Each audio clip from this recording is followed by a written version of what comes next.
Welcome to the Unwritten Podcast with your host, Thomas Malpass, where we are on a mission to help the world find more purpose, passion, and peace in their everyday lives. Through deep conversations and connection, tune in because we are all on this journey of life together.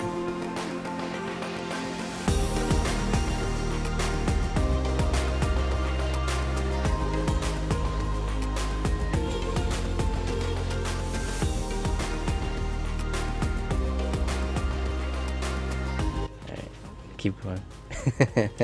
So, like a lot of times as parents, especially depending on your cultural background, the number one thing that we think about first with our children is we have to provide and protect. Yeah. We have to provide and protect. And we have to do that by any means necessary, no matter what it means. You have to do. And when your children are younger, it's kind of okay, but not really.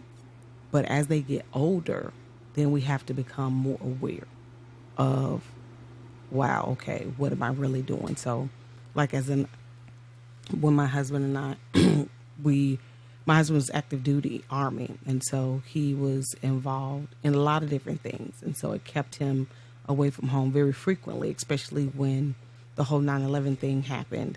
And he was in during that time. Oh, yes. I do want to get into that. No problem. He's been deployed numerous times to different places around the world. But, in relation to that particular conflict, he's been deployed numerous times to Iraq and then also Turkey and to Afghanistan. So, he's doing his job. He's serving and protecting our nation, but more so than that, serving and protecting our family. And so, he was the primary breadwinner. So his whole thing was, I've got to be successful in my career so that we could provide, for because we have 5 kids. So provide and protect. Yeah, got to provide and protect. And at the same time, I'm thinking the same thing. Hey, he's doing these things. My job as the mom here at home is I have to do the same thing. I have to provide and protect. And nurture. The nurture actually didn't come instinctively. Oh, really? It didn't. It didn't come instinctively for me because, again, with my background of where I came, how I was raised, it was... To me, it was something that was understood. Same thing to my husband. To him, it was something that was understood. Growing up as African-American male in the South, we're both from the Deep South. He's from Louisiana. I'm from Mississippi. That's the Deep South? That is the Deep South. I still haven't. I haven't been. I'd like to visit one day. You should go. It could definitely be a learning experience. I mean, I worked with some. I used to work at a restaurant. And I believe it was weird. They were like, I worked with 2 people and they were from like the same area of Nolans. Yowlands. No, yeah. Like it's not New Orleans. No. It's Nolans. It's like yes. no. And they both had like the deepest accent. Like I could barely understand them. It's very distinctive. And they were just like, yeah, it's a cool place to visit, but we're not there anymore for a reason type of stuff. Like that's what they were telling me because they were like, yeah, you could, like if you go in certain areas, like pump your gas, you could get like held up type of something. Like absolutely. I'm like, absolutely. Man, that's crazy. Yeah. I mean, the Deep South is the Deep South, and it has its issues, but like any other place. So there are areas, and because my husband is from New Orleans as well, there's areas in New Orleans that he has family members that we were probably together about 10, 15 years before I ever went to visit. Like he never took us to visit. Yeah. It's not a safe place. Yeah, exactly. Then, at the same time, on my side, there are people in my family that I never introduced him to or never He never visited. And it wasn't so much that it wasn't safe. It was more along the lines of kind of like the city mouse and the country mouse. Like everything in where I'm from in my small town is very much what somebody from a city would come in and say, wow, how did you do this? Like this is small town, but there are actually places in Mississippi that are quite small. Like rural? And it's like, yeah, it's very rural. And it's like the place that time forgot. Yeah. And that's why I didn't take it. Like, there's some family members who, they didn't have inside plumbing. And this is in the 90s. And it's like, what are we doing here? We would go visit, and I would make sure that I did all of my business before we came.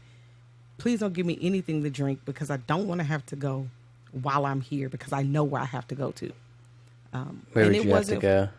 I would have to go in the outhouse. And who's going to do that? I'm not doing that. They had outhouses? They still do. Like, what are they called? Like those blue, like, thingies? No, not porta a porta potties? potty.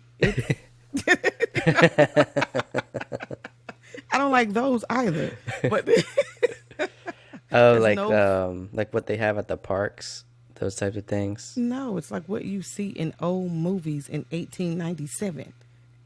Really? Yeah, it's like a shed with a bench with a hole in it. Yeah, that's what I was thinking of. They have some of those at like parks. It's like it'd be grimy. It's like, man. So, that's nasty. Yeah. Who wants to do that? I don't. You have to like air squat if you have to. Yeah. I'm not doing that. So we didn't go there on purpose. And it wasn't even so much for lack of money. It wasn't that. It was just what everyone was accustomed to. So they didn't see the reason on the expense to modernize it. Was that like the structure? Did that have something to do with the structure, like government structure? No. That's just how it was. That's just how it is. And that didn't matter whether you were white or black. It's just the mindset and the culture in some of those places. Like, hey, we're going to spend our money on acquiring more land, acquiring more seed, blah, blah, blah. They're going to spend their money on these things. I'm not spending my money here. So he had his own reasons for not introducing me to some of his family. I had my own reasons for not introducing him to some of mine. But those cultures, those family dynamics made us into the individuals that we are. So in his family dynamic, and even in mine, what do? Men go to work. Men go to work. They make the money. They hold 2 and 3 jobs, or they have a successful business. They do these things. They go to work, and it doesn't matter if they go to work from Kansas to Kansas. They go to work when it's dark. They come home when it's dark. And as women, we do the whole provide and protect, nurture thing in a totally different aspect. And as kids get bigger, I grew up, I'm the oldest child. And so there's a lot of responsibility that I had that my other siblings did not have. And so that, to me, me being available to them to do events at school or to take them to their extracurriculars football, and stuff. all of their extracurricular activities. Me being available to do that, to me, that equated to nurture. It wasn't until 2010 that we realized what we thought was ideal family dynamic, 2-parent household, loving, nurturing. We're giving them all of these great and wonderful things, and now we're taking them to grow up in Europe. Like, we are thinking we are kicking on all cylinders, buddy. Yeah. And we were not. Oh, yeah. Yeah. Like on a different level.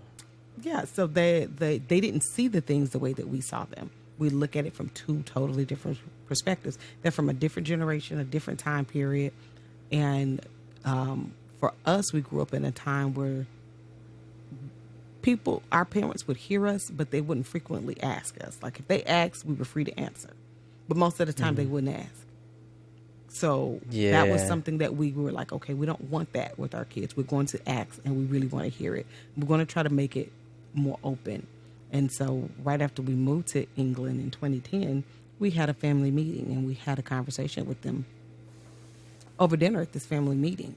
and they ran a list down to us, and we were like, "Oh, so that's how you feel about that?" Okay, Yeah. like, How didn't old know were they that. like during this time?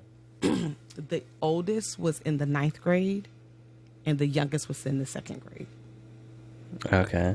So we've got good little mix. Like 8 year difference or Yeah, so they're 8ish? the oldest at the time, ninth grade, so he had to be maybe Like 14, 15? something like that. Or maybe 15. I don't think he was 16 yet, so it was like 15. And then our son under him, they're a year apart, so they were 15, then they were in 14 and 13 and then 12 and then the Damn. second grader. The That's like second back grader, to back. yeah, back to back to back. Like the second You were grader, pregnant for and like 5 years. it seemed like forever. How was that? How was It that was being pregnant for 5 years? No, I'm just it was kidding. not fun as a young woman. So it wasn't fun at all as a Oh, young woman. yeah. Like right now where I am today, I'm 47. Yeah. I tell my perspective is completely different. If I could push rewind, I wouldn't change that. Ironically enough, I would not change that because I realize now that it was the best thing that could have happened to us, the way that it happened. What I would tell my younger self is, sis, is going to be all right. If you can change the way that you look at it, I promise the win is yours. This too will pass. Because we're young. We got married at 18. I got pregnant at 16, Oh, baby wow. at 17. We were married by 18. And Damn. then we were off because my husband to was grow up active duty fast. Army. Absolutely. And so what kid wouldn't hate that? Like, They want because to literally we were party, go kids. out, Yeah, I'm be watching. free or whatever. Yes, exactly. Like I'm watching all of my friends Be off in promiscuous. college. No, Yeah, I'm just like, kidding. they're living their best life at Freaknik because I'm of the time of Freaknik, right? Like What's that? Freaknik is it's the HBU spring break experience. Like everybody knows spring break. So spring Yeah. break but Freaknik was specifically for African American Like colleges. the HBCUs. Like the HBCUs, and it was a blast. And so I'm missing out on everything because I'm a wife and a mom. So that led to very long depression. And at the same token, my husband was experiencing the same thing. As a young man, I was 18, he was 20 when we got married. So what do 20-year-old men want to do? The things that 20-year-old men want to do. And now he's adulting with a whole paycheck, and he can't party. He can't do we're in different. We're not even at home. We're in Texas because his duty station was in Texas. So we're in this cool new place, and we cannot have fun the way that everybody else has fun. So we were not happy. Yeah, it was a different. I don't know. When I look back at it,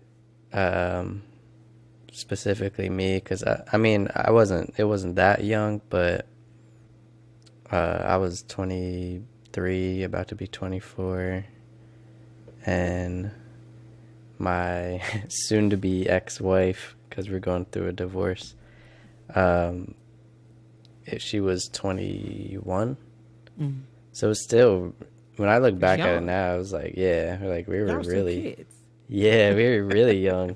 Yes. And I remember at the time, I was just feeling like we actually kind of planned it, to be honest, because I was in the Navy, and we had that stability, and she was also in the Navy, and we were I just think it's like, the military culture that does it to you. yeah, We were not you just feel military. kind of safe. You're just like, Yes. we're Like, good, like, we're good. whatever. And then it's all around you. mm-hmm. It doesn't matter whether you're officer or enlisted. Young marriages and young families are all around you, and it gives the perception of this is the American dream. Like, this is the ultimate. And it's not wrong. Like, this, for me as a married woman, this is definitely the ultimate. But what many people won't say out loud or publicly is it's a lot of work. It is a lot of work. It doesn't happen overnight. It doesn't happen in the first 5, 6 years. Sometimes it may take to the 10th year, the 15th year, and especially on active duty, that throws in a completely different dynamic. Whereas on one hand, you have a really good model on the outside of what a strong American family should look like, military family. Let's support the military family. But It's the hard. lifestyle and the mission is not conducive to supporting anybody's family. That's one of the biggest reasons I got out, to be honest, because I did 8 years, and if I were to re-enlist again after 8 years, I would have went back out to sea, because in the Navy they do like You have the sea back duty and shore duty, yeah, shore sea and duty, yeah. shore. So you'll like your first contract is usually always out to sea, going on deployments. Like I went to like the Arabian Sea for deployments around like Dubai, like around those areas around Iraq, but that sea right next to it. And then after that, I went to shore duty. Just had like a basic office job. Just our job was basically just to.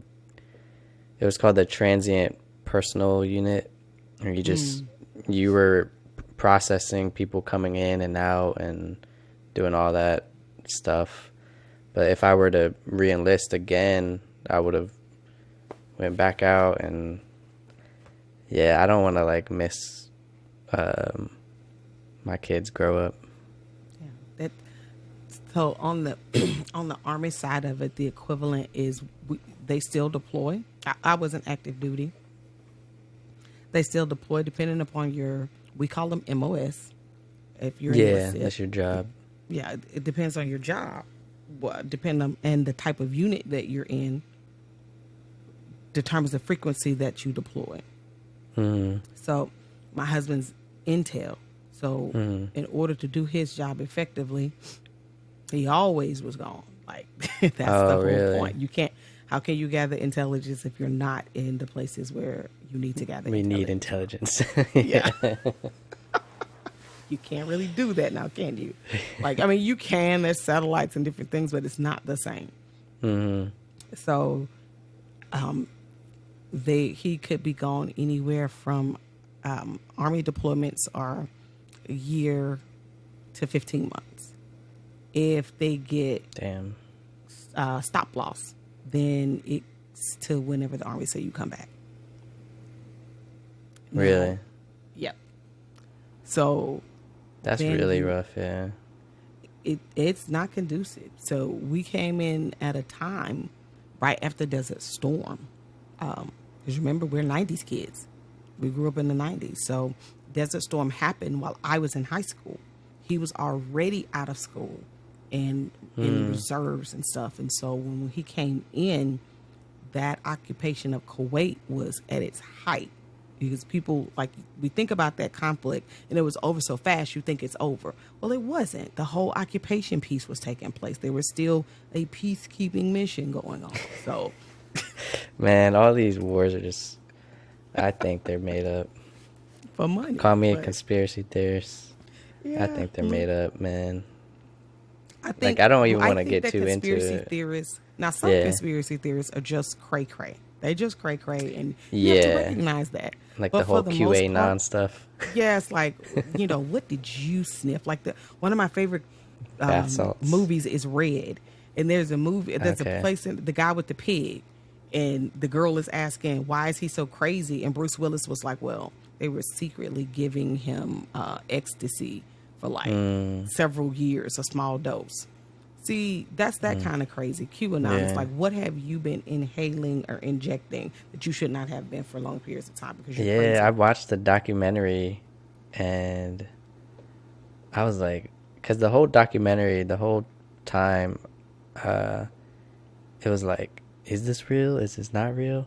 And then it finally, like at the end, spoiler alert, if anybody wants to see QAnon, is a sham. Like it was made by this like one dude or whatever, and Yeah, they were just it's like those type crazy. of conspiracy Yeah, theorists those that type are of like conspiracy theorists don't pay them any attention. But for the most part, your average or even a conspiracy theorists are labeled that because they actually take the time to think and they're not sheeple.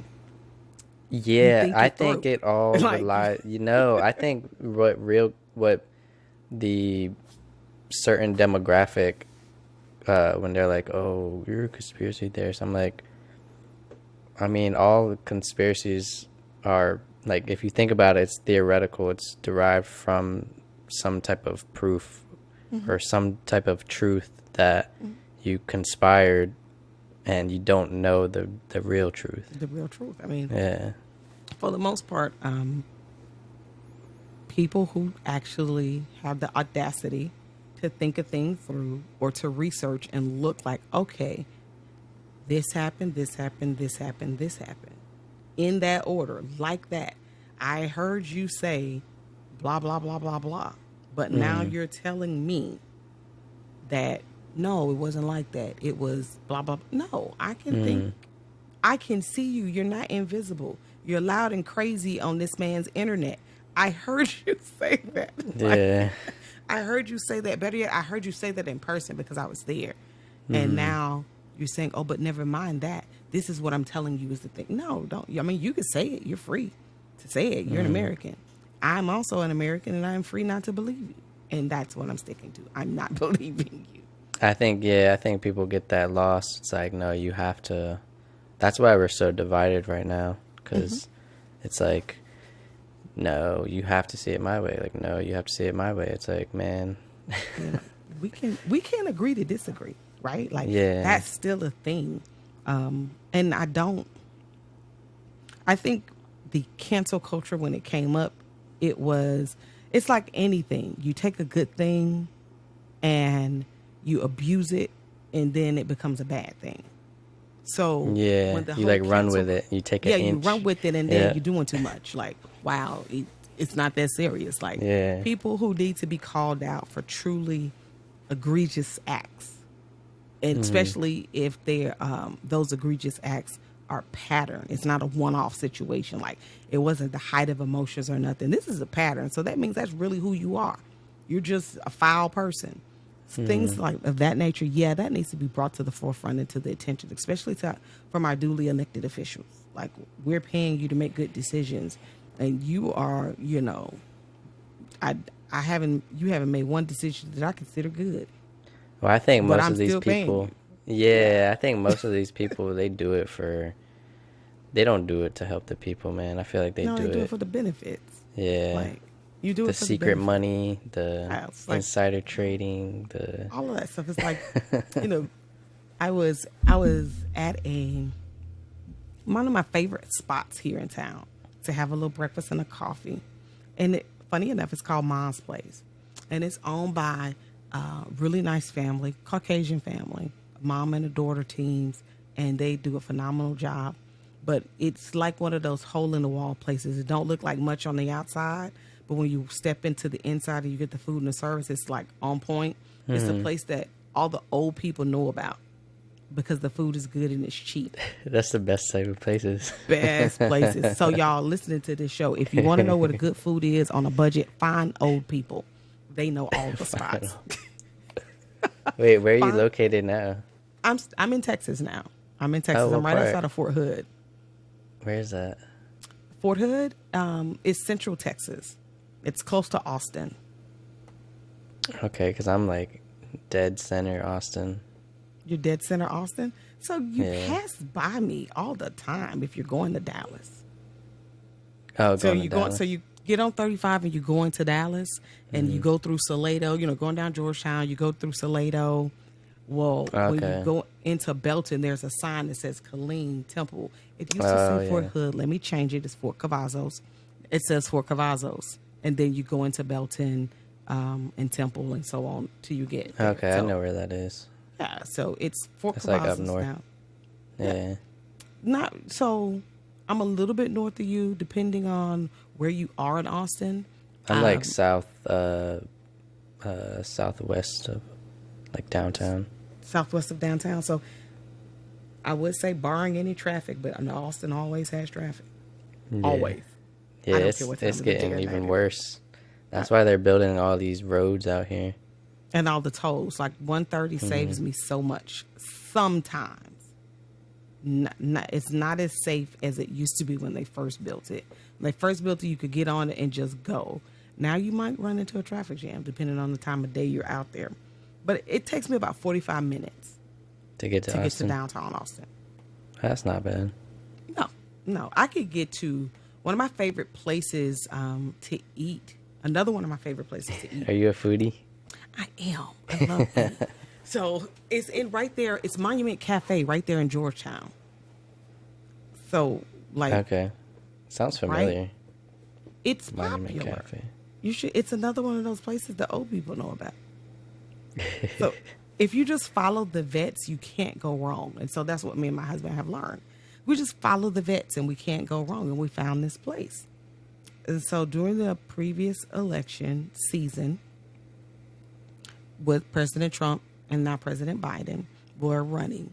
Of course, if you remember, one of the big things that they were standing on, let's be clear, I don't know why any sane, red-blooded human would ever think that we as a sovereign nation could force another sovereign nation to build a wall. I don't care how you feel. How can you as a sovereign nation force another sovereign nation to build a wall and pay for it? Unless like we have invaded them and forced them to do it. Like, that's not going to happen. Make it make sense. But I digress. So this conversation was happening in this establishment. And I'm sitting there listening. And at the time, I was the only African-American person, period, in the place, which was not uncommon. And do you ever feel a type of way when you do that? When you walk into a place like that, you feel a certain way? Absolutely. Because it's like you can hear a rat fart when you come in the door. Everybody gets quiet and you just, really? It's me. I'm here and I'm not leaving. Like, really? That was this type of place? No. These are old people who, if in chill. their younger years, they harbored any, negative thoughts about the opposite race. These are Vietnam veterans, and Vietnam taught them that black man, that Hispanic man, that Asian, that Native American, he could save your life just like that white man. And we all better get along. Like, it Vietnam, truly ingrained racism. You're not going to change that. But people who have just been deceived and now can learn the difference, they change. And that's what you have in this place. So you have people who have lived a great life, whether, like I said, Vietnam vets and whatnot, and they've lived through these wars. And now they're sitting there just enjoying the fact that you're still alive and I'm still alive. And so we come here every day to argue, tell lies, and drink coffee. And it's the funniest place ever. You still go there every day? Yes, just about every day. Because let me tell you, these old people are hilarious. Even the old women. Mm-hmm. Like, they date each other and everything. It's hilarious. They date each other? They do. They're swingers? They're old swingers? No, well, because you see, they're old, so some of them are widows and widowers. So they want some... they want companionship. Yeah, before you never know what happens. Yes, and I told my husband that, and he didn't believe me because he retired in 2017 and he started contracting. And so he was always gone. And so this particular time he was home and we were having the conversation and this old lady walked in. I was like, see, those are the old ladies I'm talking about. They are funny because they're always fussing about their boyfriends. And he looks, and they're like the age of my grandmother. They're like 80 and 90. And he was like, stop lying. I'm like, I am not lying. They crack me up. It's like it never goes away. It's like it doesn't. That like girl, like the girl talk banter, yes, and neither do. And old men, like I get hit on at least 15 times while I'm sitting there. At least 15 times. By these guys that are like in wheelchairs and stuff. Yes, like exactly. Some of them have motorized wheelchairs. Some of them have That's scooters. crazy. But they're still shooting their shot. Yeah, they're shooting their shot. They know they have no chance, but they still got to practice. And so a couple of them, when they see my husband, they were like, if I was 10, 15 years old, young man, I'd give you a run for your money. Come on, baby, come let me buy you a coffee. Like, it's a thing. Like, I can only imagine. Yeah. It's hilarious. I'm telling you, you have to find a place where the old people hang out. Will make your day. It's less, and that's why I love this place. Because as a full-time entrepreneur, we're always going and doing, and it's stressful. And if you're working from home, then you get boxed in. I love to go to this place, grab a coffee, listen to our elders banter back and forth, or they may be talking about some good stuff, and just it's like, woosah, I can, it's refreshing. And before I know it, it's like the end of the day. I may come in there around 6 or 7, and before I know it, it's like 1 or 2 in the afternoon. They have Wi-Fi. They have good food. That place I can still go and get a full-on breakfast for $8, including my coffee. They don't believe in inflation. No. I mean, inflation doesn't a little exist bit, there. but you still, I mean, you could walk in and get a for real steak and egg breakfast with potatoes on the side and like biscuits. A filling. Yeah. It's very filling. I can go and get a whole meal for cheaper than what it would cost me to go to the store and actually buy it. And this is called Monument. That Monument Cafe is close to you. This place is called Ma's Place, and it's Ma's Place, MA''S, Ma's Place. Like Mama. Like Mama, yeah. Like Mama. So if you're in Fort Hood, go check it out. Go check it out. You can't. I mean, listen. You won't be disappointed. If you're looking for something fancy, stay in Austin and go to Snooze. But if you want something simple, you want something simple, then you want good Wi-Fi and a place where you can sit in the corner and nobody will bother you except for to ask you if you want a coffee refill, and you want to get your work done. Or you can work there. Oh yeah, I bring my laptop. I bring my power cord, and I literally sit there and work. I wrote my first book sitting in there. Just I'm gonna have to check out your books. Yeah, you should. Because I want to write a book one day. It's fun. Like, you should come to Killeen. I am actually having an event. I'm telling you, in May 30th through 31st. I'm having an event here, and it's geared towards creatives. I put it together purposely for creatives.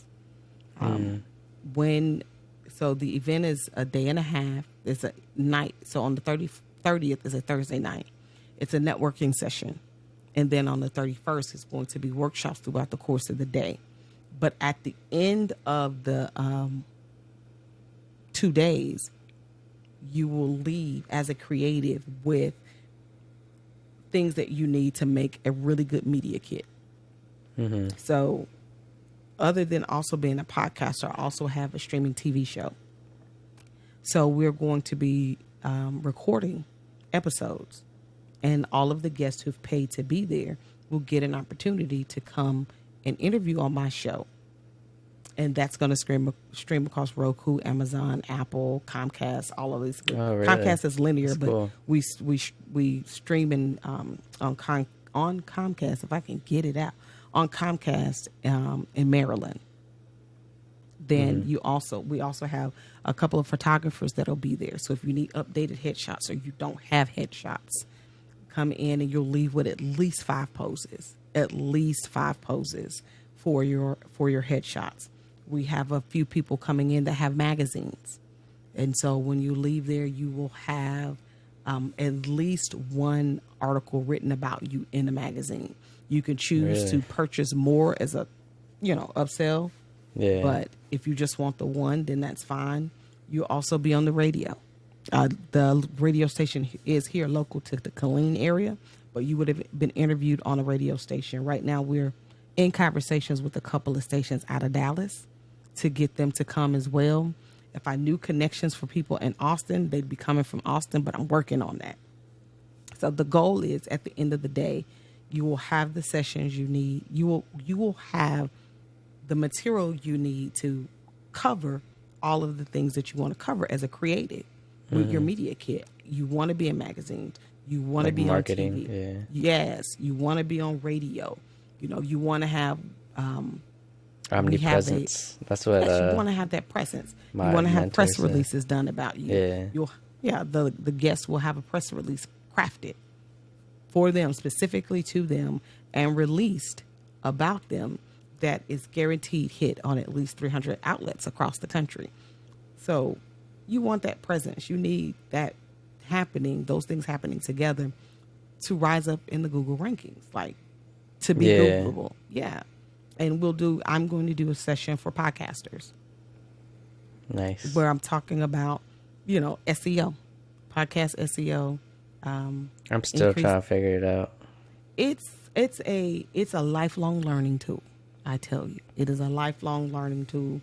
And prayerfully, when the podcasters leave, they will be equipped with more information, more resources, more tools. And if they want to join my podcast network, then they'll have the ability to join the podcast network. If they don't want to join it, they don't have to. It's just podcasting is not as easy as people make it out to be. Man, I do everything. Yeah. Yeah. My first All right, go ahead. Yeah. I started in 2021. Mm-hmm. And I hired a podcast producer. Fabulous guy. Absolutely fabulous guy. But that's $400 a month. And if you're not monetized, unless you already have a stream of income allotted to that, could cover you're not that. going to do that long. Mm-hmm. Then I went to, which is what happened. So then I started producing my own. And so we were sometimes I was paying people on Fiverr to do it. But then that began to interrupt my frequency.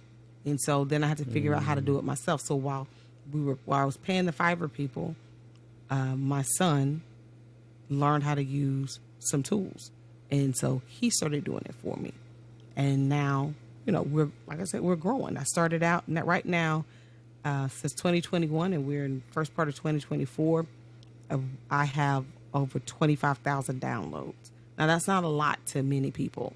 But for me, as a truly independent podcaster that has been learning and doing this, and learning and failing and relearning, like that makes me smile. I mean, it depends on your niche too.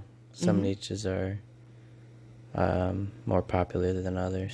Yeah. And some niches, like me with personal development and you with personal development, we have a lot of people in our niche, and we have a lot of people that already have notoriety and stardom behind their name that does this as well. Yeah. So if we're not working all of the angles, sometimes we can struggle for the downloads. I'm still trying to figure out how to monetize it, but I think you have to have at least like 1,000 to 5,000 downloads or something like that. Yeah, you can actually monetize it before then. Learn that along the way. But if you're looking at like big sponsors, they want to see that you're doing at least 2,000 downloads a month. Mm-hmm. I'm trying to get better help. Better help to sponsor the podcast. Yeah. So, and it's just about strategy. It's just about strategy. But yeah, I'm looking forward to it. It's going to be fun. We are planning it out. It's going to be a massive, massive success because that's what I've declared it to be. But overall, we want it to be a safe space, a learning opportunity, and that the guests leave equipped with some very necessary tools in order to grow. Like, the fee, the ticket price for the event is $650. And I had one person where we were talking about it because we've been pumping it up, right? We've been talking about it, and it's like, oh, that's expensive. Yes and no. It depends on are you a hobbyist at this, or is this your bread and butter? Like, do you want this to be your business? If you're a hobbyist, you can still come, and it'll help you make your hobby phenomenal. But if you're saying, no, it's just a hobby and I don't want that money, then don't do that. Don't come. If you never want it to be more than a hobby. But if you want it to be your business, then when is the last time you priced a photo shoot? You know, when is the last time you priced running an ad on TV or on the radio or having an ad created for you? When is the last time you priced a commercial development? All of these different things are the things that we're going to walk away with. And when is the last time you've been to a conference like Podfest? I love Podfest. Their cheapest ticket previously was $97. But if you wanted to be in the spaces where you can have those intimate conversations and network with Alex Felipe, San Felipe, and the owner of Pod Match, or you wanted to be in a space, with, why can I think of his name? I see his logo and it's purple everywhere. But all of these big, cool podcasters, when is the last time?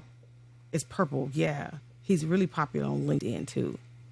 But, like Cap Show, the creators of Cap Show, it's an AI program. They live right there in Austin with you, by the way. There's a lot of people out here. Yeah, there's tons of creatives in Austin. Or the Red Hat Guy. The Red Hat Guy isn't necessarily in Austin, but another phenomenal podcaster and creator, and you're in this roundtable discussions with them. You're going to pay for that. It's expensive. Mm-hmm. So I can't promise you the Red Hat Guy and Alex and Felipe. I can't promise you those people, but I can promise you podcasters who have been doing this a while and have information to give that can help you. I can promise you other creatives, whether you're a speaker or a coach, or you want to get, know more about social media management, social media marketing, marketing PR. You want to know more about what is PR and why do I need it and why is it necessary to have PR, whether it's as a podcaster, speaker, or a coach. Mm-hmm. I have all of these fabulous people coming in. And you're going to walk away empowered, and you're going to walk away with tangible things that you can post or send out the next time you want to pitch. So like work on your pitch deck for sponsors, whether they're micro sponsors or big sponsors. We're going to work on the pitch with you. And these are the things you're going to need to have in your pitch deck. Or do you have a pitch deck? Yeah. Right. I know I don't have a pitch deck. So, and that's the conversation I was having with the individual. And they were like, oh, I never thought about it like that. Yeah, like everything can't be free. A lot of things can be. And we're going to point you into the direction of the free resources for sure. Mm-hmm. But unless you have a really good friend that's a really excellent photographer, you're going to pay for that. Yeah, I think like a lot of it, you can work on it. Mm-hmm. But if you want that like extra boost, yeah, you're going to have to pay for something. You're going to have to invest. Just look at it as an investment in yourself. Exactly. It's an investment into yourself.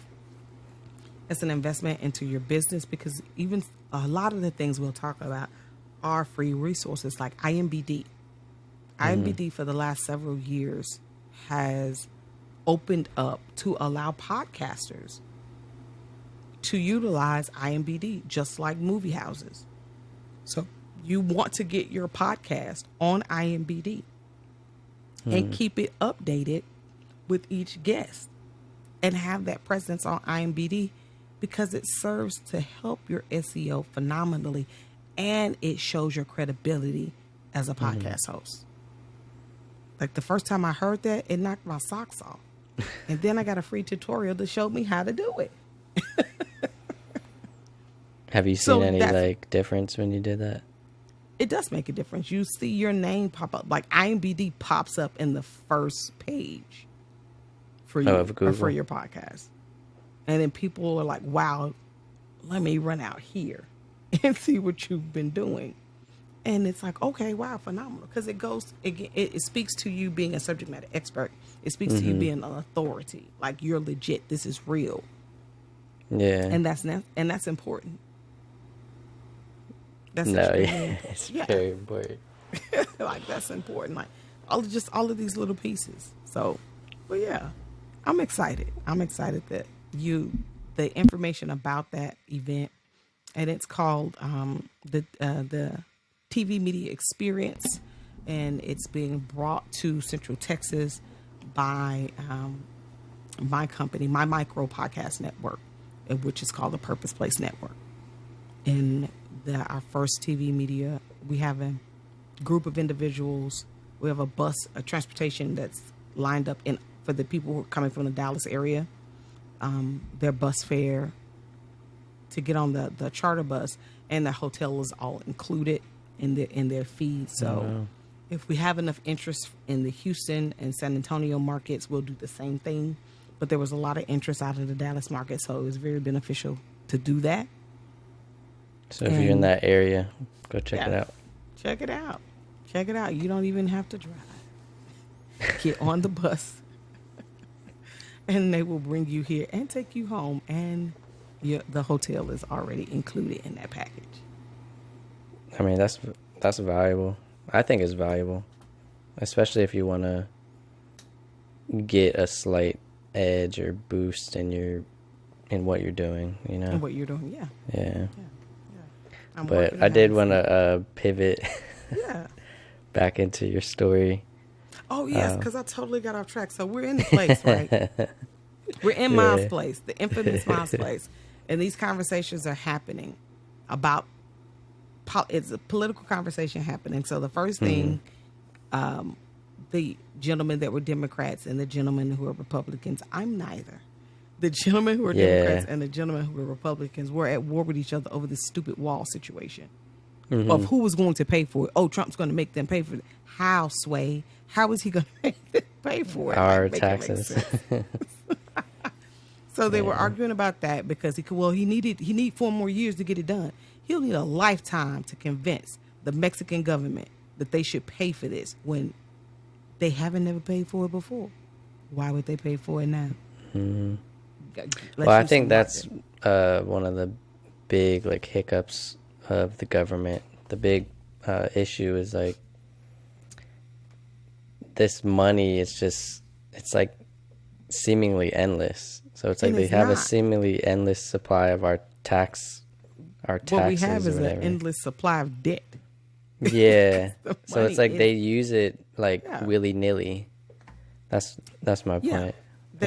Yeah, they do. They use it for what they want to use it for. And then, so that conversation was going, and nobody asked me to add my 2 cents. I was chuckling on the inside because I was just like, at any moment, I'm going to have to get up and get somebody's CPR because they're about to bust a gasket in here over this nonsense. So then the conversation switched. It switched. It moved on to the next biggest topic that Americans are concerned about, which is healthcare. Now, that topic I do pay attention to. That whole build a wall thing, that was dumb from the jump. Do we need border control? Yes. But can we make somebody else pay for it? Never. Unless we want to go to war with them. And then we'll sure enough become the bad guy because here we are, big bad America, invading teeny tiny Mexico to make them pay for a wall. And who's going to do that? Nobody. So that's a pointless that was, to me, always a pointless point in his presidential run. But the whole thing on healthcare, now that's a different matter. Because my husband was active duty, we have had the opportunity to live in different countries. And on a personal level, my family has benefited from healthcare in other nations. 2 nations to be specific. 2 nations that are very good friends. England and Germany. In England, our SOFA agreement would not allow me to work on the British economy. However, their National Health Service benefits people who are in England. So all of my children were glasses. We're on this little bitty base whose medical team could not handle all of the Americans that live there. So of course they do what? Like we do here, they outsource. So we were sent to another optometrist to get their prescriptions done. Did the visit. We were looking at glasses, looking at prices of glasses and figuring out how much these glasses were going to cost. And we were at Tesco. And the best way that I can describe what Tesco is Walmart. That's the closest thing that Tesco could be comparable to for us. So we've picked out the frames and we're like, okay, how much is this going to be? Because we're still trying to learn how to convert the pound to dollar thing. We're still learning that. And the person that was helping us, the technician was helping us, said, no, madam, it's free. Your children are school-age children. And so all school-age children in the UK, as long as your frames that you've chosen fall under what the National Health Service pays for, the frames are free. up to X amount of pounds. Now, if you choose frames that exceed that dollar amount that the NHS pays for, what you do is pay the difference. Oh, okay. That's like a deductible awesome. type of thing. Yeah. So, and the National Health System is their nation's, the UK's health insurance. All UK citizens and whatnot go to the doctor. Great experience that we had there. Saved us tons of money. Even paying for their eye exams is cheaper than paying for the glasses themselves. Here in America, our health insurance, and as you know, having been in the Navy, our health insurance pays for exams only. We have to pay for glasses, and glasses are crazy expensive. And we have 5 kids, and everybody wear glasses. And you need to get kids at least 2 pair because 1 pair is guaranteed to break. Guaranteed. Do you guys wear glasses? My husband does, and now I do as well. Yeah, so all y'all wear glasses? We all wear glasses. That's crazy. So then we moved to Germany, and I worked as a contractor. The company is American, but it's in Germany, so it's German. And in Germany, just like in England, there's a tax that's taken out. Everybody who works pays a tax. Just like we can't get away from paying Medicare and Medicaid, they can't get away from paying that tax towards their nation's health insurance. Yeah. So what happened? Now that I'm working, I have to pay this tax to the Germans for the health insurance. I need to go to the doctor. The list to get in on post was crazy long. So one of my coworkers reminded me, hey, just go to a German physician. You can go for free. You pay it every month. Go for it. So I was sick. So eventually I was like, okay, let me do it. As an American, I was scared because I don't speak the language. I can do conversational German, but just sitting there, no, I was scared. But after getting there, I absolutely stopped going to my American doctors on post and started only going to the German doctors because the quality of healthcare was better. Yeah. I had the accident and I needed an MRI. I didn't have to wait 3 months for an appointment for an MRI and then wait another 3 or 4 weeks for somebody to read the MRI for me to get back to the doctor. I went in, the accident was, I had the accident, went into the doctor that day, told her what the problem was. She assessed that it was above her level as my general practitioner. Wrote the script for me to go to the neurologist. Went to the neurologist, which is in the neighboring town. So we lived in Grafenweer. Neurologist was in Weiden. Went to Weiden to the neurologist that day. In that clinic, I received the MRI that I needed that day. The MRI was read to me on that day. That same day. Yeah. And then the results are sent back to my doctor with the neurologist's recommendation of what therapies I needed in order to fully recover. Because of the level of the injury that I ended up having, they recommended me 3 months off. The doctor said, you're going to need 3 months off with these 3 therapies in order to get back to whatever your normal was before. What happened? I was scared to death. I'm what American. sickness did you have? There were the 56 vertebrae in my neck were completely screwed up. Ooh. Completely screwed up. And what they needed. That's like up here or what? Yeah. Yeah. All of it was swollen out of proportion. The discs were bulging. It was just crazy. So I ended up having, and then there were some issues with my lower back as well. But the bigger issue was in my neck. Did they say what the cause was? My hand to go numb. I couldn't feel it. Nerve damage, yeah. Nerve damage, exactly. So they recommended these therapies that I had. There was 3 different therapies that I had to do weekly in order to get the healing process going. And so what I was afraid of was my job. Because America don't play by taking time off for medical. They will figure out a way to get rid of you in that interim. And I'll never forget her reaction. She said, every American that comes in here is so strange. And I was like, what do you mean? And she said something so simple but yet profound. I can give you tons of pain medication and anti-inflammatory and send you back to work. But your problem will get worse and worse. It won't heal. How do you Americans expect to heal if you don't give your body the rest that it needs? You go back to doing the thing that you were doing that broke you before you had a chance to heal. And I was like, Doc, it makes sense to me. But our American system isn't set up like that. They will fire me, or they will figure out how to no longer need my position or me sitting in my position. They will figure that out. That's not how America works. And she reminded me that I'm in Germany. The company is German. And it doesn't matter that the American employer is pissed. They cannot get rid of me like that, or they have to face consequences according to German law.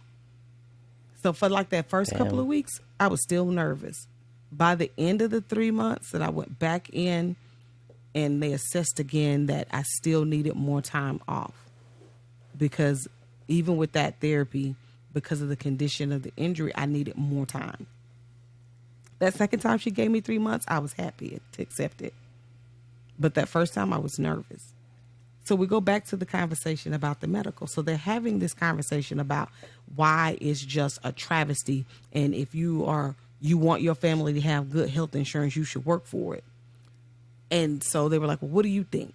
I said, let me tell you something. My waitress's name is Miss Sherry. And Miss Sherry is a good 65, 70 years old. But Miss Sherry doesn't have the same quality of health care that I have, because my husband served. And I have it for the rest of my life. Yeah, that's like the biggest, to me, I think that's one of the biggest issues. That's the biggest issue. It's like in these two countries, I told them that story that I just told you. So in these two countries, the biggest difference is whether you work at McDonald's or whether you are making $60,000 or $70,000 a year or $100,000 a year. Every citizen of those nations get adequate health care. And it should be their right as a citizen. And I believe that as an American government, we could figure out how to make it work. Like they always show us these examples of these third world nations. If a third world nation can make it work, why can't we? We're the greatest nation on the planet, right? Germany is our ally, our big ally. England has been our ally since we kicked their butt. And Canada, nobody can say that Canada, England, and Germany are broke. They're first world nations. And they have a medical system that works. Like our nation is so money hungry that years ago, they made it illegal for me to take my stupid, expensive prescription, drive to Canada, and get it filled.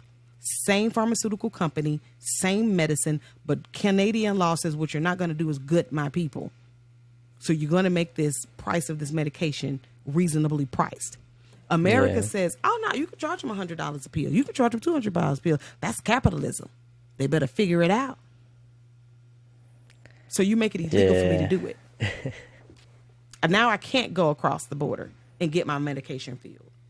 Yeah, that is one thing America can work on, I think. And so the staunch Republican lady who was sitting at my table, and we had been conversing all day. Oh, you Democratic scum. I never told you I was a Democrat. I told you about an experience. And whether you're and see, the thing is, the Democrats that are stationed overseas, the Republicans that are stationed overseas, the Tea Party members that are part of the Republican Party, the Independent Party, every political affiliation that makes up the United States military gets to be stationed overseas. And if they have children, they have benefited from these systems. In England, they have I can't remember what it's called, as well as in Germany. You have a kid over there, whether you're American or not, they give you a stipend per kid. I didn't have any of my children overseas, and I was sad in my heart. Because it's a couple of £100 or a couple of hundred, like 300 or 400 euros a month extra that you get. The women get to be off a minimum of 12 months with pay if they were working. Now, we could benefit from that. And we do. Tons of Americans do, officers and enlisted. Quiet as it's kept. Ain't nobody talking about it. Those officers are not turning down that money. I tell you, they're not. And neither are the enlisted. So why is it can work in these other countries? And we as Americans have benefited from it. but it's a sham and a disgrace for our nation. So Miss Sherry over here, her feet swole up, her ankles like elephant ankles. She don't deserve to go get quality health care. Just like me, if I get sick right now, I could be seen anywhere. Big Pharma. They're going to take me. Big Pharma. Yeah. And so then it got quiet and she got mad and she left. But the gentleman who had started the conversation was like, I never thought about it like that. Absolutely. Does it mean we're going to pay extra tax? We pay extra taxes anyway, people. We pay extra taxes anyway. So you're telling me. And we're still in debt. We're still in debt. Like, so you're telling me a hardworking American does not deserve to get medical attention? Because that's really what you're saying. You're not thinking it through. You're listening to the rhetoric, but that's what you are saying. Mm-hmm. COVID should be teaching us something. The people who were on their high horse making 6 and 7 figure incomes, when they got locked in their house and they couldn't get their groceries delivered and they couldn't get their McDonald's fixed or their, whatever your favorite fast food restaurant was fixed, they quickly changed and made them essential workers. Oh, yeah. Yeah, it's like, no, they need to go to work because I need this stuff. That changed everybody. Yeah, to the essential people. And essential people, you thinking that's medical personnel and first responders. Since when did Burger King, McDonald's, Wendy's, Subway, Panera Bread, Whataburger, all these other places, when did they become essential? They became essential in 2020 in that lockdown when bougie people figured out I need regular people to do their job, to live. I need her to be able to, I need somebody to go into HEB, Costco, Sam's, or whatever my favorite place, get some shopping so I can drive up and get it. I need them to do that. I need them to be able to put their groceries in their car and come drop it off at my house. I need them. Don't be disrespectful because of what somebody does for a living. It's honest. Mm-hmm. And they deserve to be able to go to the doctor or take their children to the doctor, just like you do. But nobody wants to hear it that way. Everybody does. Everybody does. Well, I shouldn't have to pay for somebody else's stuff. Newsflash, boo-boo, you're already paying for somebody else's stuff. Everybody with your is. Taxes. You're already doing it. I pay taxes on my property because I want the roads and I want the infrastructure of my city to be decent. Guess what? Whether my neighbor pays taxes or not, we all driving on that road. Mm-hmm. Are we not? Like, we're paying taxes that are going to benefit other people other than ourselves. Think it through, fool. Think it through. Well, and that's one of the things, like, some of the most, like, rural towns in America, they don't see any of that. No. The towns where it's, like, their next-door neighbor is, like, 2 miles away. Mm-hmm. And there's, like, only one grocery store in the whole town. Like, they don't see any of that type of stuff. They don't see...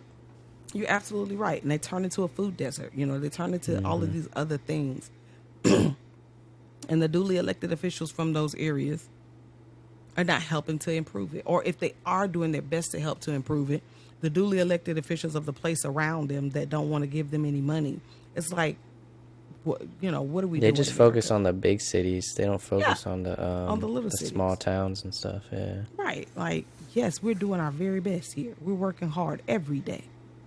We pay taxes just like you pay taxes.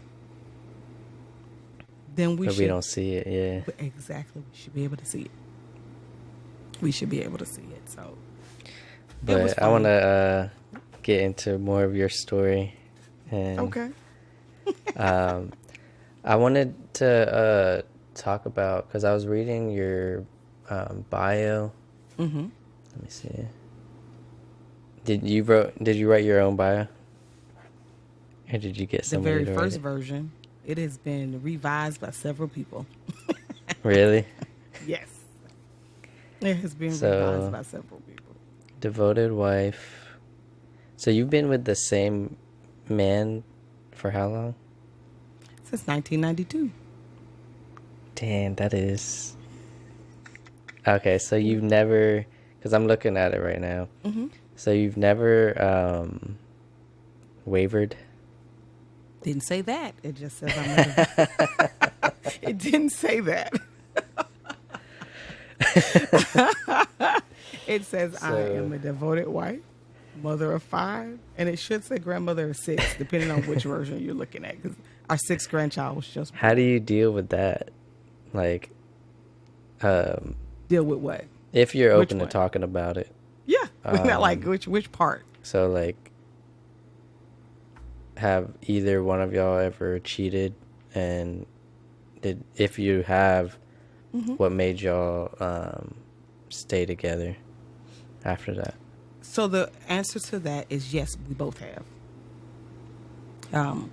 The answer to the second part is we had to choose to stay.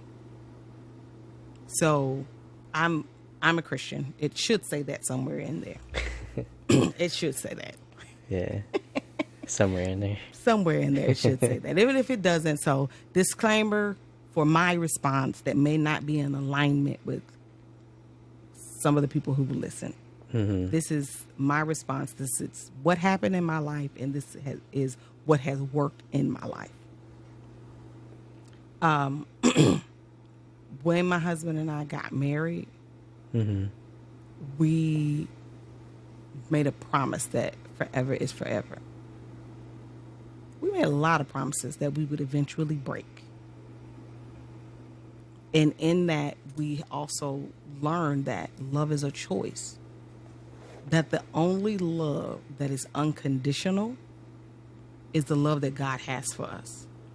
Because we break his rules every day to end and why all day, every day. Like we are rebellious children. And then when stuff go wrong, we go sniveling back to God and say, forgive me, can you fix it, Jesus? Same way kind of like kids do parents. Sometimes. Not all the time. But sometimes. So when we ultimately failed, we asked each other's forgiveness. Now that forgiveness was not given immediately. Let's be very clear. Just because I'm a Christian does not mean I'm a robot. Same thing for him. Does not mean he's a robot. There was a process in that. Like I can say there's always a process, man. It's a process. And that's where the choice came in. Where was I willing to go through the process that it would take to heal my heart and to trust him again? And same thing for him. Was he willing to go through the process to heal and to trust me again? And on the occasions that happened, we made the choice that yes, don't know how long it's going to take. Don't know if it'll ever be. As a matter of fact, I don't want it to be like it was, because obviously like it wasn't working. So we got to figure out how to make it better, something changes. How to make it different. It does. It changes. Because I dealt with the same thing. That's why. But I decided for the D word. And a lot of people do it. It's so like if I could clear up a couple of things, if people may be thinking, okay, yeah, but Christians can't never get divorced. That's not true. That's not true at all. Yeah. The Bible gives us some very specifics as to why we can get a divorce. And at the top of that list is adultery. It's at the top of the list, for sure. And that if the man cheats on the woman is free to get a divorce and go marry whoever she wants to, live your best life, leave him behind. Because when God made us, he knows our emotions. He knows what we can handle and what we can't. And he said, no, my people ain't going to be able to handle that. They ain't going to be able to handle that. So yeah, if they want out, go ahead and get out. And a lot of people are under the misconception that abuse is allowed in a Christian marriage. No. That's not allowed. Physical, mental, financial abuse is not allowed in a Christian marriage. God doesn't honor that. If you stay, that's on you. Now, does that mean he could change people? Absolutely, if they want to be changed. If they don't want to be changed, bro, leave. Sis, leave. Like, no, yeah, that's. I think that's the determining factor. To be honest, is you have to change something. You have to change. Something has to. Something has to change, and that's the choice that we made. We looked through the situations as they arose. We looked through the situations and said, is what we have worth saving? Do we have the capacity to do that? Like, we know we have the capability. That's not an issue. Do we have the capacity to do it? Do we have the unwillingness to do it? Are we willing to put in the work to do it? The person who needs to heal, are they willing to put in the work? The second thing is the person who created the offense. Are you willing to put in the work that is necessary to help recover what you damaged? Mm-hmm. And oftentimes, the answer to that question for both people is no. Like, I want you to forgive me. I want you to love me. But I don't want you to turn into this bitter individual, even though I made you this bitter. I don't want to deal with that. I shouldn't have to keep living through that. Yeah, buddy, you do. That's the point that I got to. It's like. With me, because my wife cheated first, and then I forgave her too fast. I was like, I forgive you, let's just make this work type of deal. But then I threw my emotions out the window, and I was like, you hadn't even processed. I was like, I'll deal with that later. Like, I just want to make this work. Let's make it work. I forgive you. And then it just kept getting worse and worse, and she started disrespecting me, and I just like, it like boiled up to a point where it was like, man, I just got real with myself. I was like, I have to focus on myself and not like, because she didn't want to change. She wasn't willing to change. And and I was just like, there comes a point where you like, enough is enough type of thing, where it's like, man, you can't live your whole life trying to change somebody. And then but I got to a point where I'm not bitter anymore. I forgave her, like truly forgave her, and let it all go. Because I think, honestly, to me, forgiveness, like, I don't understand grudges, man, because forgiveness is for you. It's not for the other person. It's for you to forgive and let go within your heart. I think people struggle with forgiveness because they feel like they're allowing the other person to get away with it. Yeah. And they haven't processed the fact that bitterness, that anger, that malice, you hold on to that unforgiveness, it hurts you physically. It makes you physically ill. Your hair falling out. You're either getting real fat because you're gaining weight, or you're getting too skinny because you're losing weight. It changes your character. Or you don't sleep. You're not sleeping. You were once a carefree, bright, spirited individual, and now you're this dark, bitter person, cynical person when you weren't before. Like, forgiveness is freeing, and it is for you. Because the fact of the matter is, whether or not you forgive that other person, they have the freedom to move on. And most of the time they do, and that makes you more bitter. Because you see them moving on. Just forgive them. And you're still like holding on to it. You're still holding on. Go through that process and healing process. And that's another thing that in one of our, we're very big proponents of therapy. My husband and I. I'm a big proponent of it too. We are Prepare and Enrich certified facilitators. And what Prepare and Enrich is, it is a premarital assessment. And we can use that assessment with people who are already married as well. And what it does, it gives you a really good gauge of who you are as an individual and what type of relationship you have with this person that you're saying, I'm going to be with henceforth, now, and forevermore. Therapy helps prior to and during. We encourage people to get therapy just like you go in for your annual checkup, or you take your vehicle in for your annual checkup. You need to do that with your relationship. Because it's a safe space for you to have conversations that you wouldn't normally have. Yeah, because your relationship needs work up every now and then. You're not gonna be in the honeymoon phase forever, and I think that's where people get lost. It's like they see love as like this, like the movies, like, and it couldn't be the furthest from the truth. Love is messy. It's messy, And oh man. The third thing that one of the third things that we've learned over the years in therapy is this: one of our therapists told us once, when you look at the offense you created, and in this particular instance, it was about being unfaithful, adultery. However long it took you to involve yourself into that situation, emotionally and physically, however long that relationship lasted, you need to give your significant other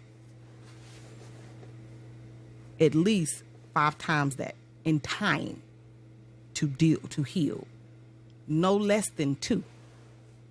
If they recover, so if you were in a situation for 5 years, you need to give your spouse at least 10 to deal with your 5-year adultery, if they choose to stay. And then people's eyes got like, wow, that long? You did That it is for a long 5 time. years.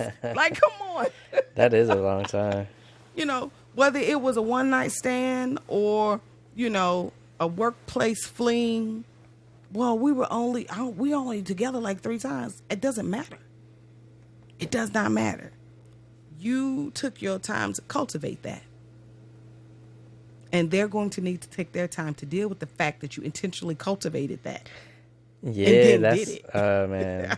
That's the thing where it's like, that's where it gets like toxic, where people try to defend the fact that they cheated or whatever. It's like, man, that just shows that you must not have cared, or something was wrong. And yeah, it shows like a really big lack of immaturity, and I attribute that to culture through men and women dynamics.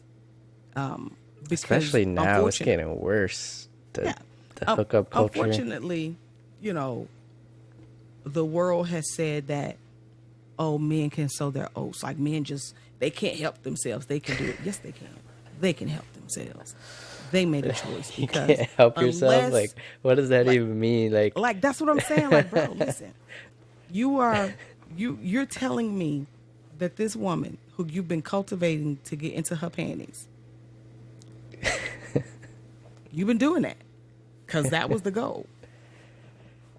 Oh, that man. means she had to be burning in her flesh lusting for you as much as you were burning in your flesh lusting for her. But your wife at home, she can't possibly be burning in desire for another man. No, you fool. Yes, she can. And yes, she does. She's making a deliberate decision not to. And vice versa.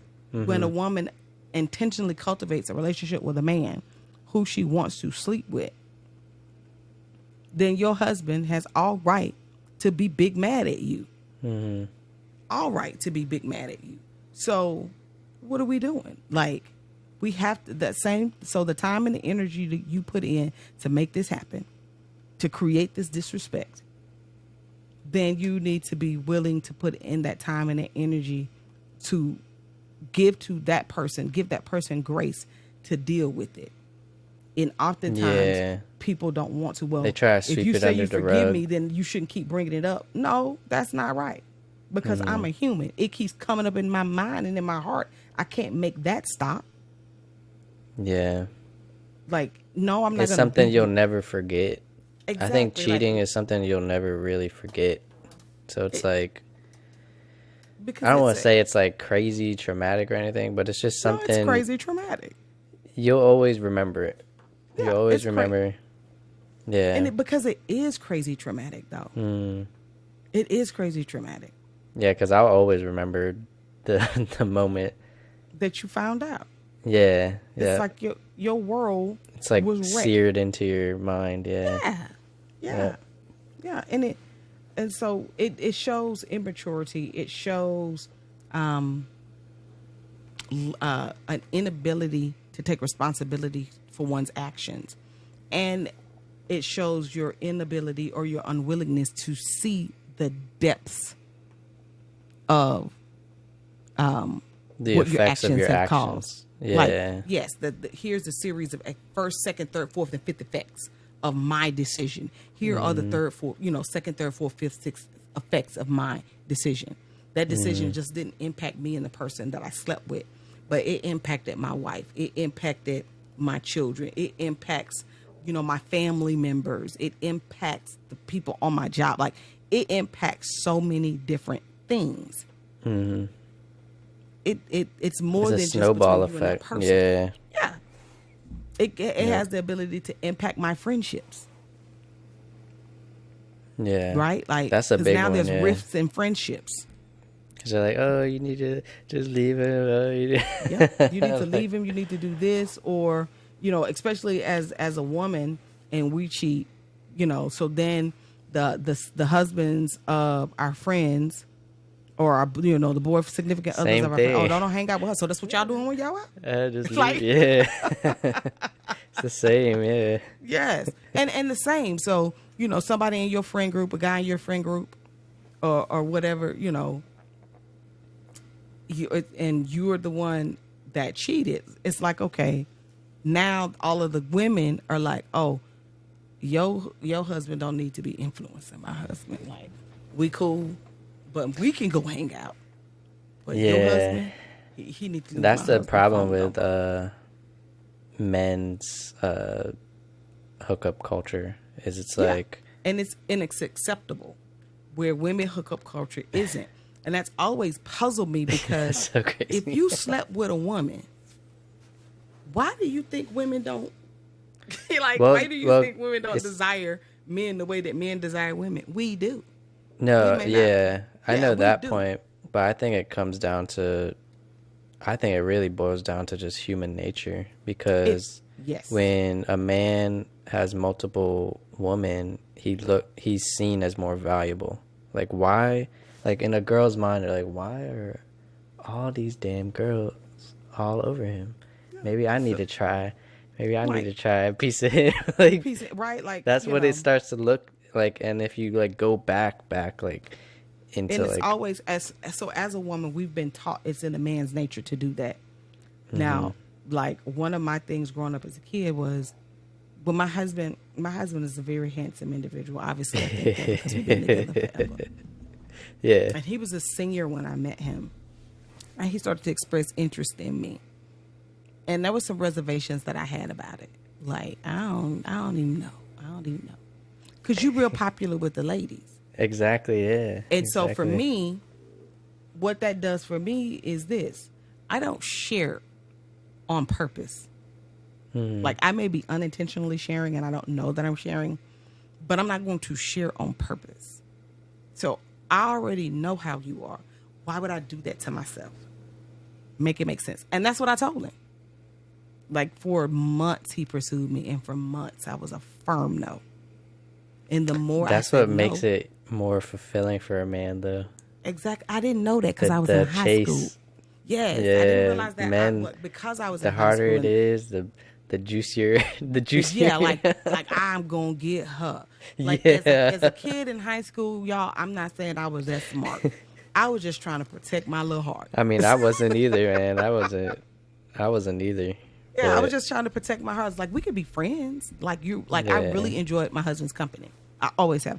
I totally Yeah. enjoyed his company, and he loved basketball as much as I did, and we would go to the different courts and run games and just, we Yeah. had fun. We could talk Hang about out, things. yeah. It wasn't sexual. As teenagers, most of the time the conversation is sexual because somebody's trying to get in somebody's pants. Those hormones, puberty Those hormones are and you're raging. you're like, And with him, I gotta it try wasn't- it. Yeah, like with him, it wasn't like that. We were just really cool. Did I know he liked me? Yes. Did he have an indication that I liked him? Obviously.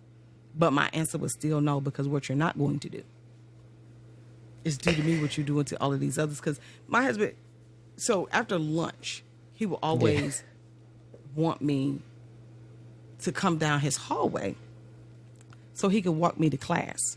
Because in order to get to my next period, it would have been shorter for me to actually walk his way. You went I was around. intentionally walking the longer way around. To not see him. Yes. So one day, I broke down and was like, I told my girlfriend, it's like, you know what? I'm going to walk down here and I'm going to holler at Ben on my way to class. So I get at the top of the steps. I'm at the top of the stairs, and where he is, I had to go downstairs. All I could see was him with that infamous dude pose with your foot on the wall and you like this, but one foot on the wall. He's like that. But there's like a line of girls lined up in front of him waiting for a hug and a kiss. I was already there, so I would be late. Popular? He was that popular. That's crazy. So it would have been stupid. I would have been late for class if I would have doubled back and went the other way. Because all the bells inside me said, nope, don't even acknowledge, go the other way. I didn't want to be late for class. Because if I was late for class, I'd have to run at practice. So I sucked it up and I walked past him. And so he goes to call my name and get my attention. And I looked at him and rolled my eyes. It's like, no, sir. Because what I'm not is a part of a harem. No, that's what I'm saying. Like, so. That's what I'm saying. He waited the more after girls, school. Yeah, like he waited after practice for me. He missed his bus and waited to after practice to have a conversation with me. And I was like, damn, he's dedicated. I'm not about to do that with you. No, sir. He was dedicated. Oh, no, man. they're just friends. I don't care who they are. I'm not going to stand on the line like a fool for hugging a kiss from you. That is crazy. We eventually worked through it. Like, there was some changes that had to take place. So y'all are real, like, high school sweethearts, huh? We are for real high school sweethearts. We met in high school. I was a freshman, and he was a senior. And eventually, during his senior year, we would start to date. But there was changes that had to be made. And I want to say that, like, that's the biggest positive for our relationship. For as many ups and downs and failures to communicate that we have had, the one consistent thing is we've always had a willingness to communicate. We've always had a willingness to say, you pissing me off. What's on your mind, yeah. Yeah, or this, you're hurting my feelings, and this is what is happening, That's important. Yeah, because sometimes relationships, you're just like, you're trying to be a mind reader, and then you're wondering why they're walking around grumpy. Yeah, it's you can't read. Like, God he gave us a lot of things, but the ability to read each other's minds is not one of them. Yeah, so that's good that y'all did that. Yeah, and even just back to the other thing that we learned in counseling and just years of life is this. No matter whether you choose divorce or you choose to stay, the healing process has to happen. Mm-hmm. So if I'm not in an abusive situation, and be very clear, repetitive adultery is abuse. It is an emotional abuse, at least by definition of me. No, I would agree. Yeah, a repetitive adultery is emotional abuse. It's traumatic. It's trauma. You get PTSD from that. No, yeah. I have PTSD from... You do, because everything triggers you. Like the things leading up to that, the moments after finding out, and whatever decisions you were making to go or to stay, all of those traumatic conversations that took place after that, things trigger you. Mm-hmm. Even now, when we're good at we're a lot better at reading each other. He could tell when I've been triggered by a situation, whether it's a song or whatever. He can really tell when I've been triggered. I have a song too. Yeah, it's like I have a song. Different things trigger you. Places trigger you. Like, and before you know it, you're back in that situation. Yeah. So the person who created the offense, are you ready to help them heal through that? Like, you can't prevent the triggers. Some of them you can, but some of them you can't. Mm-hmm. Are you ready to be that sounding board, or to help them go through that process? Because as they're going through that process, it's going to make you terribly uncomfortable. And what we realized, oh yeah, go ahead. Yeah, what we realize is whether we stay or whether we go, we still had to heal in that process. Yeah, and you have to. Yeah, whether you stay or whether you go, you still. Because if you don't, you're gonna be stuck. Yes, like there's so many countless people. You can just pick a crowd of 50 people and ask who got a divorce from their significant other because of adultery. They cheated. And then you can ask the partner that they're currently with, can you still see the residue of that? Everybody's hand will be like this if they're not scared. Like, yes, I can still see the residue of that because you're still taking that with you. Yeah, because especially if you truly loved each other. Like if it's the beginning of a relationship and you were like not truly in love with each other, it's not as bad. But It's not as bad, yeah. when you're like when you truly genuinely have love for each other, yeah, that's when And it it hurts does. the So most. Yeah. divorce isn't the total solution. Healing is the total solution. Forgiveness and healing is the total solution. And then once you're healed, make that final decision. Because sometimes I can heal and say, okay, I really do want, like, really a person that is extremely close to me. She had to admit that I jumped the gun and now somebody else has my husband. She was hurt and she had a right to be hurt. And she was making decisions out of her pain. Mm-hmm. And then later on, regretted it. But then pride wouldn't let her go back. Because he never wanted the divorce. Okay. He didn't want it. But pain Yeah. is real. We acknowledge that. But now, that gentleman has moved on. And he's married. And now has 3 beautiful children with his current wife. And a child with my friend. Yeah. And it was probably a year after the divorce was final that she realized the mistake that she made. It's like, go get your man, girl. Like, Oh, she's what still are we doing? really But her loved pride him. wouldn't let her go get a man. Yeah. So now she's, she's healing through that. Like, it's multiple stages of healing. Like, I'm healing through what happened to trigger me into divorce. And now I'm healing through, dang. Like a grief, like I missed it. Yep, a grief. Yeah. Yeah. But I have to like lead into the closings Yep. and final questions I have. Okay. But your stories are great.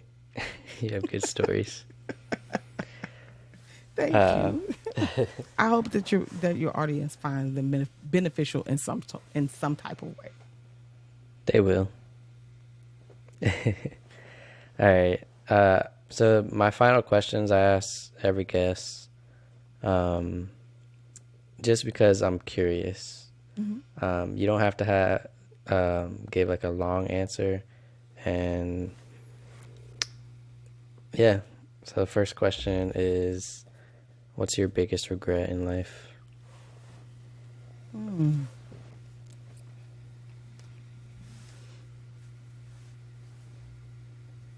Let's see. I try not to dwell on those. Let me see. Yeah, it's a trick question. No, it honestly is, because it's like most people want to say they don't have a regret.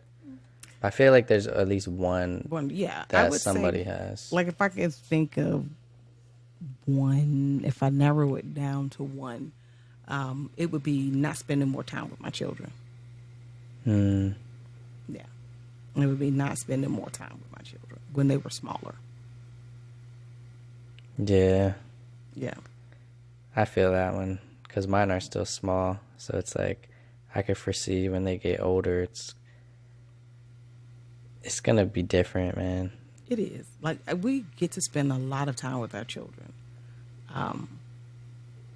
But in spending that time with them as adults, it does, like, we miss so many opportunities when they were little because our priorities weren't in the right place. We were so busy trying to provide and protect that we were not spending time getting to know them and their little personalities.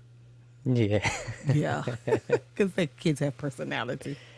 Yeah, I have twins. So yeah. it's crazy to see how different they are, even though they're fraternal twins, so they look different.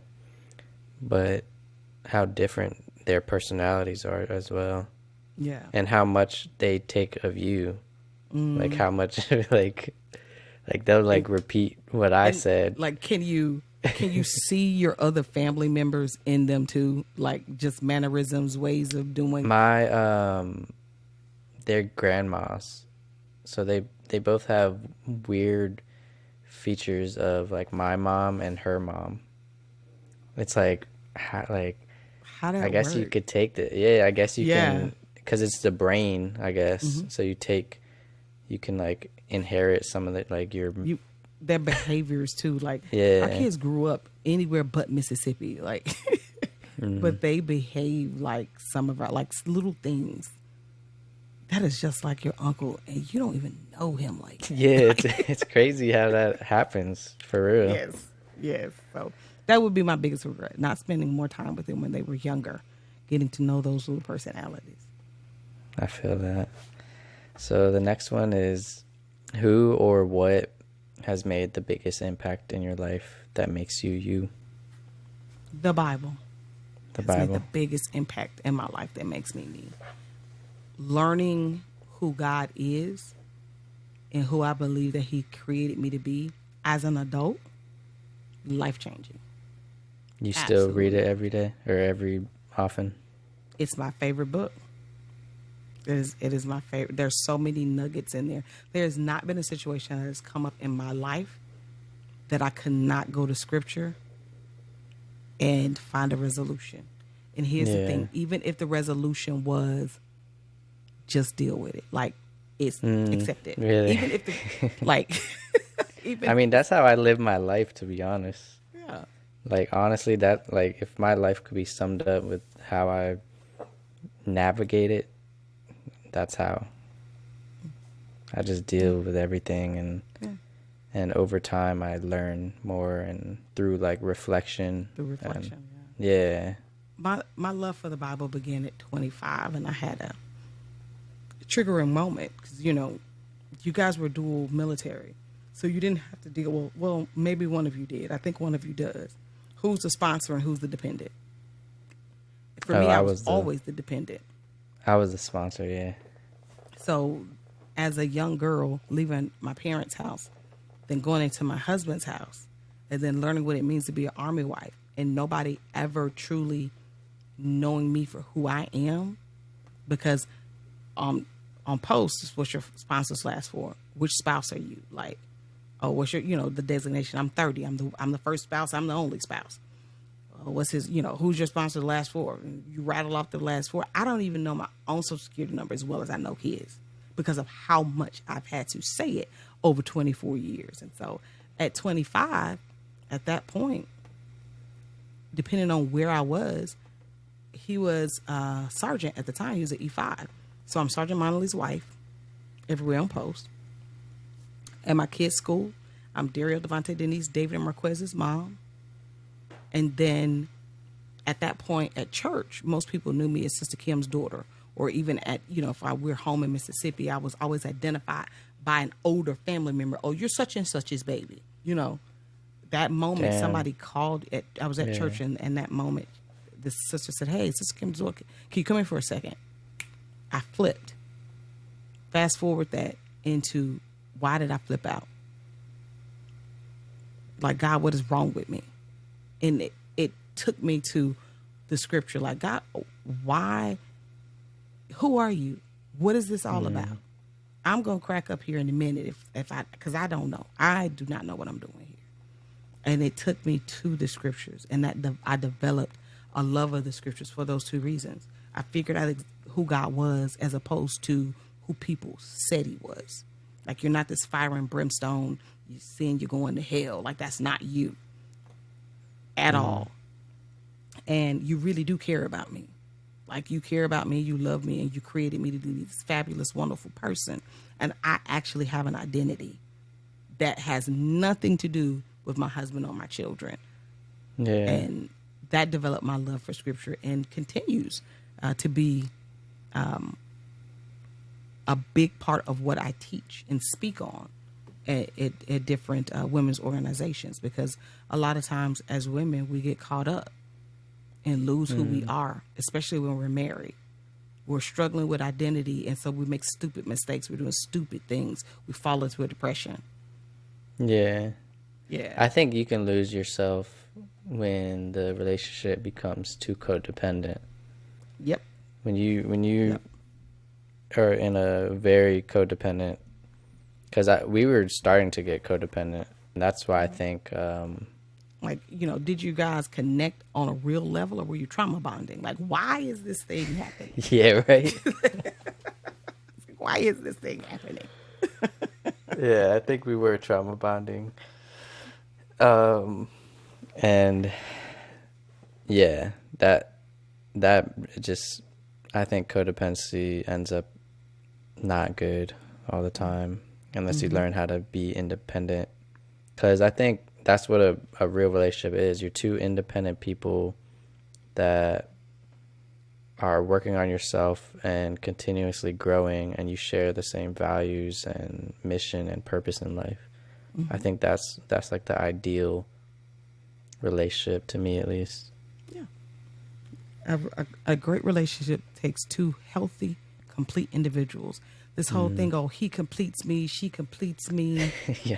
You just setting yourself up for trouble, baby. Yeah. Keep dating, because if it take him to complete you, you're going to be an incomplete person. If it takes her to complete you, because then when they going to be if they're trouble. gone, yeah.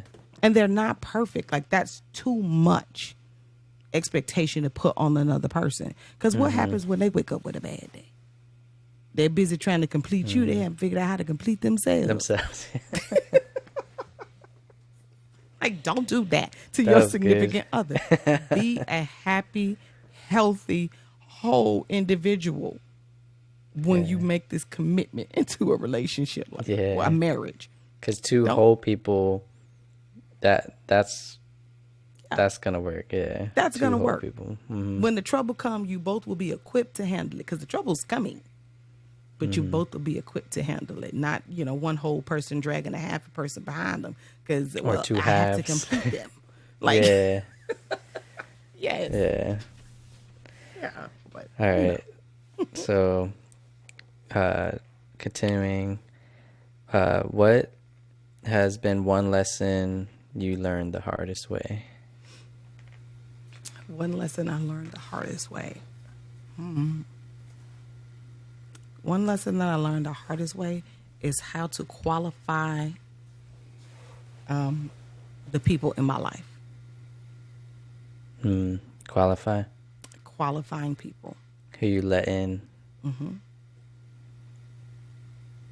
Who I let in. And sometimes, like when we're cultivating friendships, we're usually attracted to people who are like us. That's good and bad. Because the good in you and the bad in you, the parts of you that need work, are in that individual. Not saying don't be friends with that individual, but we need to take the time to assess where that individual is in their journey. Are they willing to grow? Or do they see change as this evil thing? How dare you ask me to change? I'm like this, accept me. No. You can't do that always. Like, are you willing to grow? Are you willing to mature? Are you willing to change? And change is a good thing. If they're not willing to do that, then even though you're putting yourself in a very toxic situation where your growth and your change and your stability is going to aggravate them. And then that's why you have poofs and blow-ups in your friendships, and you can't figure out what happened. Like, one day we were rocking and it was good, and the next day all holy hell is broke loose in this friendship. Or you find out where you were fully trusting and growing, they were behind your back doing evil things because they were offended by your growth. They don't even know they're offended by your growth. All is, oh, you think you're too good. Like, learning where to place people and properly assessing people before I allow them intimate access to me. It's the biggest lessons I've ever learned in my life. And once I learned that lesson well, it changed my life again. Like, there's multiple places of change, like, change points. And that was one. I'd like to get, like, if you think of your life like a dartboard, that bullseye in the dartboard, it can only hold so many darts. But that's also the biggest value. The most points are in that bullseye. All of the little other spots on the bullseye, on the dartboard, they have value. I'm not saying people are worthless. They have value, but those points are way less. The closer you get to the bullseye, the more points that those spots give you when you hit it with the dart. Think of your life like that. I'm not saying don't be friends with just a handful of people. I'm not saying cut off everybody that you done had in your life since high school. Some of them you do need to cut off. But make an assessment and place people appropriately. And you ain't got to tell them, hey, you got to be out here in my life. You can't come close. Don't do that, stupid. Just know, like, know who to place where. And love them according to their capability and their capacity. Don't expect more from them than what they have the capacity to give you. That's kind of how my dynamic with my ex has become.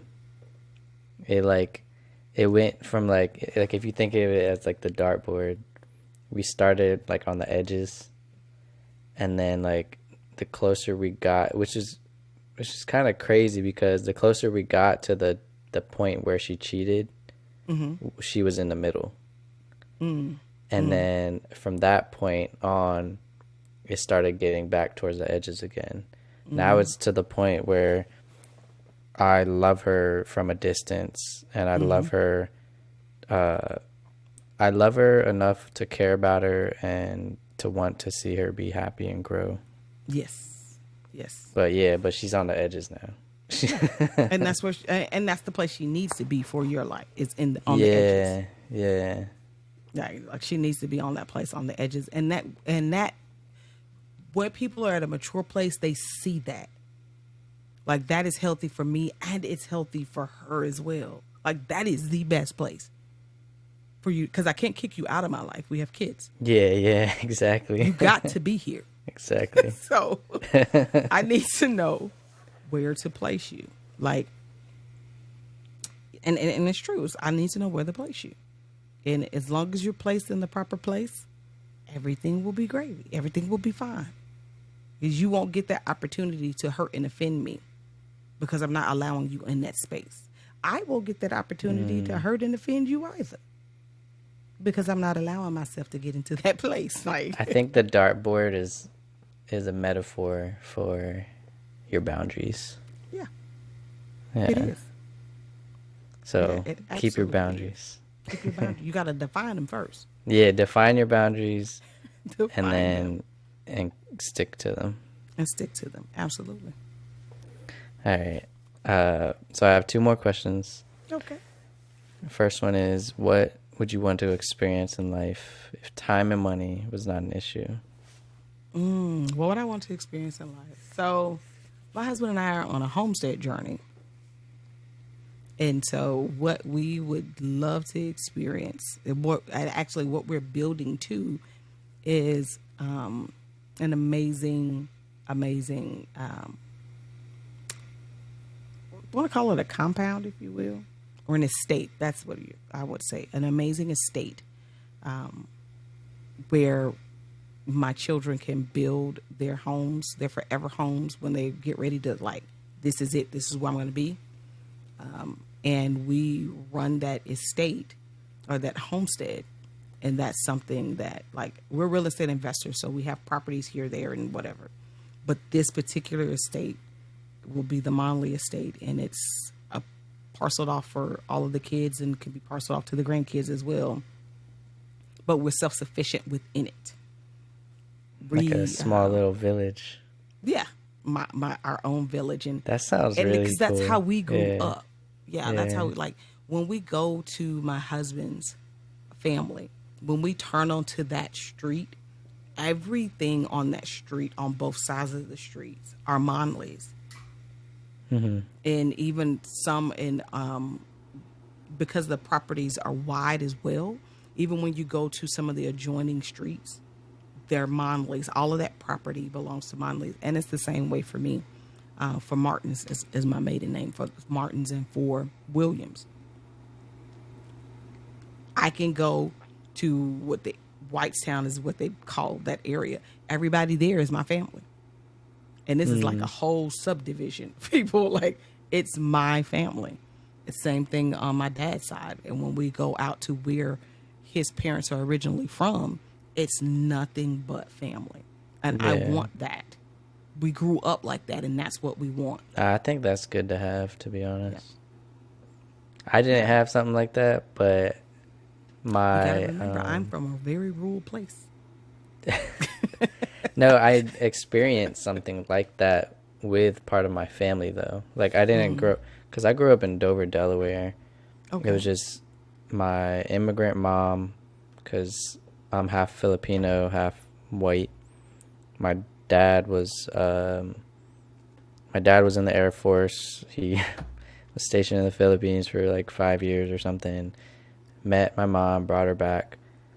But growing up, we visited the Philippines a couple times, and we went there for a summer for like almost like the whole summer. It was like 40 something days, like like summer break or Yeah. whatever. We went there for like damn near the whole summer, and we had that, like, our little village was all of my Filipino family lived like on one street. We like owned the street kind of. It was Yeah. like Yeah. It's it was like, crazy, and yeah. it was cool. I liked it.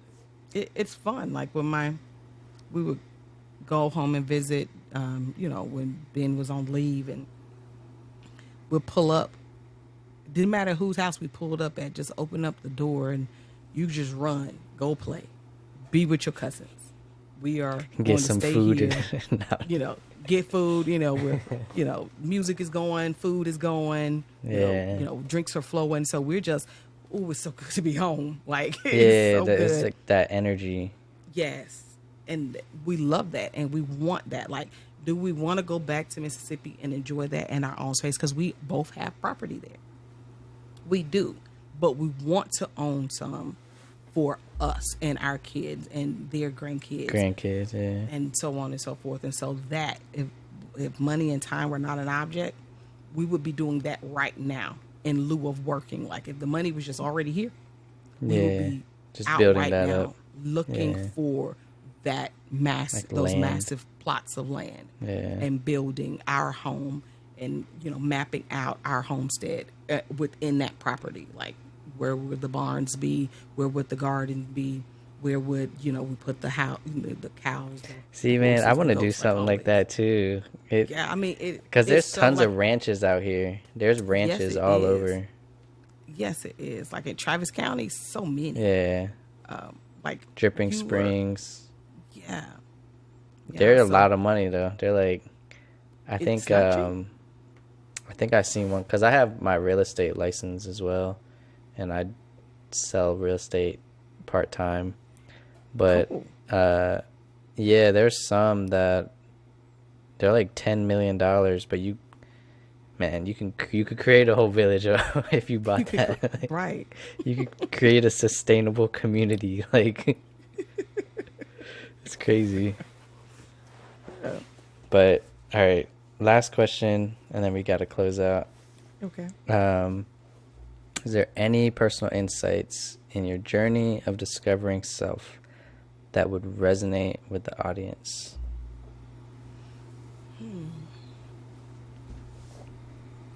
Yes.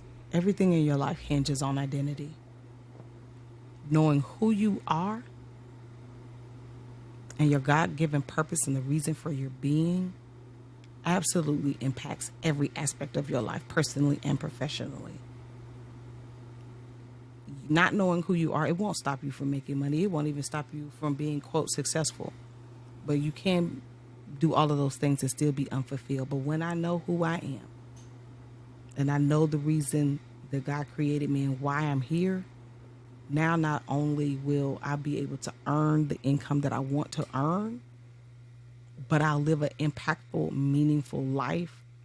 And that will be the legacy that I leave to my kids. That will be the legacy that I'm known for. Is because she knew Laquita knows who she is. Or Laquita knew who she was, and she stood on that. And everything about her resonated that. And she helped others to realize that about themselves. Like, knowing who you are is everything. That was good. Thank you. I could go on with that, but I don't. I think I just want to say one thing. Yes. I agree with that, because no amount of money in the world or tangible, materialistic things is gonna show you who you are. You have to spend time with yourself and reflect and know yourself to truly be fulfilled in life, I think. So thank you for that, and thank you for your insights and your journey. And thank you for having me. What did you want to what did you want to promote? I think I already did it. Oh yeah. So go back and check that out. Rewind if you want to join that. But yeah, thanks.